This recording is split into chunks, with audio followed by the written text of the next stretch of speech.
آج میں ایک انتہائی امپورٹنٹ ایشو پہ آپ سے بات کر رہی ہوں اور آپ کے توسط سے پاکستان کی قوم سے بات کر رہی ہوں، کیونکہ ایک ایسا ایشو پچھلے کچھ دنوں میں سامنے آ رہا تھا جس کے حقائق جان کے میں آپ تک آئی ہوں، اور ایک ایسی بات کو ایشو بنایا گیا، اچھالا گیا، ایک جھوٹ کی داستان گھڑی گئی جس واقعے کا وجود سرے سے تھا ہی نہیں۔ میں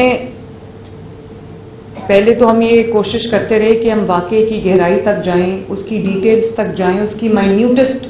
ڈیٹیلز تک جائیں، تو اس کو کچھ دن بھی لگ گئے، لیکن میں نے فائنلی جو جتنے بھی لوگ تھے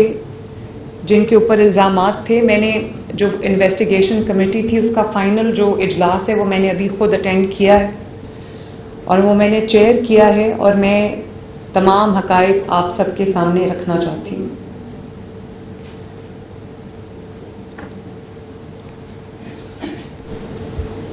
بات یہ ہے کہ میں آج جس ایشو کی طرف نشاندہی کرنا چاہ رہی ہوں، جس کے لیے میں خود ٹی وی پہ آئی ہوں، میڈیا پہ آئی ہوں، وہ ایک بطور ماں جس کی اپنی بھی بیٹیاں ہیں اس کے لیے تو وہ بہت امپورٹنٹ ہے، لیکن میں صوبے کی چیف ایگزیکٹو ہوں۔ 15 کروڑ عوام کی جو جان کا تحفظ، ان کے مال کا تحفظ، ان کی عزت کا تحفظ، ان کے آبرو کا تحفظ میری ذمہ داری ہے، اور اس ذمہ داری کے تحت آج میں آپ سے مخاطب ہوں۔ ایک واقعہ سرفیس کیا، ہماری ایڈمنسٹریشن کو، پولیس کو رپورٹ ملی کہ پنجاب کا ایک پرائیویٹ کالج ہے جہاں پہ خدا نخواستہ کوئی ریپ کا واقعہ ہوا ہے، اور ایڈمنسٹریشن نے فوراً رسپونڈ کیا۔ ایک سیکیورٹی گارڈ پہ الزام لگا کہ انہوں نے کہ وہ اس میں ملوث ہیں، تو اس دن سے لے کے آج تک ہم اس ریپ وکٹم کی تلاش میں۔ ایک بچی کا نام لیا گیا اور اس کو کہا گیا کہ وہ وکٹم ہے۔ 10 تاریخ کو یہ واقعہ رپورٹ ہوا اور کہا گیا کہ 10 تاریخ کو یہ واقعہ ہوا۔ وہ بچی 2 تاریخ سے ہسپتال میں داخل ہے، وہ کہیں گری، اس کو بہت بری طرح چوٹ لگی اور وہ ICU میں داخل تھی، جس کو ریپ کا وکٹم بنا دیا گیا۔ میری اس کے جب والدہ سے رات کو بات ہوئی تو انہوں نے، وہ اتنی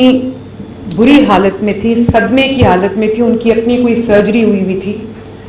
اور وہ بستر پہ تھیں، اور انہوں نے مجھے کہا کہ میں غریب ہوں لیکن مجھے کچھ نہیں چاہیے، میری 5 بیٹیاں ہیں، انکلوڈنگ یہ جو بچی تھی جس کے اوپر ایک کہا کہ یہ ریپ وکٹم ہے۔ انہوں نے کہا میری 5 بچیاں، ان کی شادیاں بھی ہوں گی۔ تو یہ جنہوں نے یہ کہانی گھڑی ہے، جو اس سازش کے کردار ہیں، ان کو ایکسپوز کرنا آپ کی ذمہ داری ہے، ان کو کیفر کردار تک پہنچانا آپ کی ذمہ داری ہے۔ اس ماں نے مجھ سے یہ ریکویسٹ کی، تو آج آپ مجھے آج یہ میڈیا پہ آپ مجھے دیکھ رہے ہیں۔ وہ واقعہ ہوا، بچوں نے رپورٹ کیا کہ یہ واقعہ ہو گیا ہے، اور سوشل میڈیا پہ اس کی ایسی خبر پھیلی اور اس قسم کے الزامات لگائے گئے اور کہانیاں گھڑی گئیں جن کا سرے سے کوئی وجود ہی نہیں تھا، اور اس وقت سے ایک ایسی کوئی موومنٹ یا ایسا کوئی کیوس کریٹ کرنے کی کوشش کی گئی پنجاب میں، اسٹوڈنٹس کو پرووک کر کے، اسٹوڈنٹس کو انسائٹ کر کے، اسٹوڈنٹس کو گمراہ کر کے ایک ایسا کوئی کیمپین چلانے کی کوشش کی گئی جو بالکل جھوٹ اور لغو پر مبنی تھی۔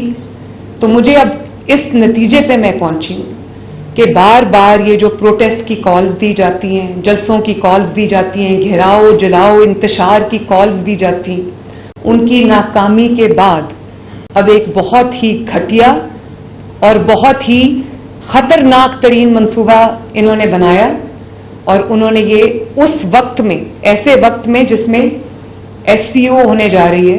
ऐसे वक्त में जब आप गैर मुल्की सरबराहान आपके मुल्क में बहुत साल के बाद आपने वो मनाजिर देखें कि एक मुल्क के अंदर, हमारे मुल्क में पाकिस्तान में जो गैर मुल्की सरबराहान है वो आ रहे हैं, कॉन्फ्रेंस हो रही है, मीटिंग्स हो रही हैं, एक अच्छा इमेज पाकिस्तान का दुनिया में जा रहा है, इकॉनमी बहुत बेहतरी के साइंस शो कर रही है, महंगाई कम हो रही है, जो स्टॉक मार्केट है उसने रिकॉर्ड तोड़े, 85-86,000 पे स्टॉक मार्केट चली गई। पाकिस्तान के 77 ईयर्स में ये मिसाल नहीं मिलती। तो ये एक ऐसी पार्टी है तहरीक इंसाफ, जिसको मैं दहशतगर्द जमात कहती हूँ, और वो उनका एजेंडा ही यही है, जब पाकिस्तान ऊपर जा रहा होता है वो नीचे जा रहे होते हैं। तो बात यह है कि उन्होंने एक ऐसी कहानी घड़ी और एक साजिश घड़ी जिसकी हम बिल्कुल बॉटम तक हम गए हैं, हमने उसके माइन्यूटेस्ट डिटेल्स निकाले, बच्चों को इस्तेमाल किया है, अपने जो उनके प्रो एंकर्स हैं उनको एंकर्स नहीं कहना चाहिए, जर्नलिस्ट नहीं कहना चाहिए, उनके पेड लोग हैं, उनके टाउट्स हैं,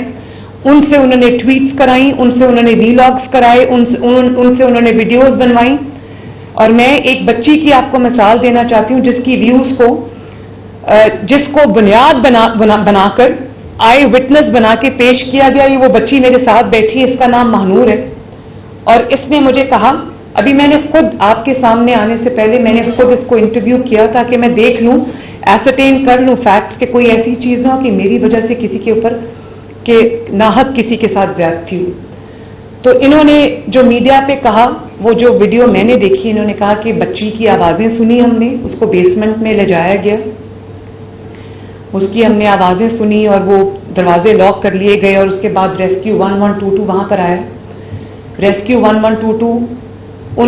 उस दिन या उससे आगे पीछे कई दिन वहां पर गई ही नहीं। उसके बेसमेंट की मैंने वीडियोस मंगवाई, वहां कोई लॉक्स ही नहीं है, और ये बच्ची उस कैंपस की भी नहीं है। वो कहती है कि जब मैं ये कह रही हूं कि उन्होंने वो एडिट कर दिया वो क्लिप, ये तो उस कैंपस की है ही नहीं, ये किसी और कॉलेज की है। वो कहती है मैंने किसी और से सुना और मैंने वो बात मीडिया पे कर दी, और कहती मैं वो बात नहीं कर रही थी, मेरी एक टीचर खड़ी थी साथ, उसने कहा कि अगर आप आई हैं तो आप ये बात करें मीडिया पे, मतलब कि झूठ बोलें ताकि ये आग लगे। और जिस बच्ची पे इल्जाम लगाया गया, वो बच्ची क्या नाम है उस बच्ची का? इज़ा 2 तारीख से हॉस्पिटल में दाखिल थी। 2-3 हॉस्पिटल्स में उसके वालिदैन उसको लेकर गए,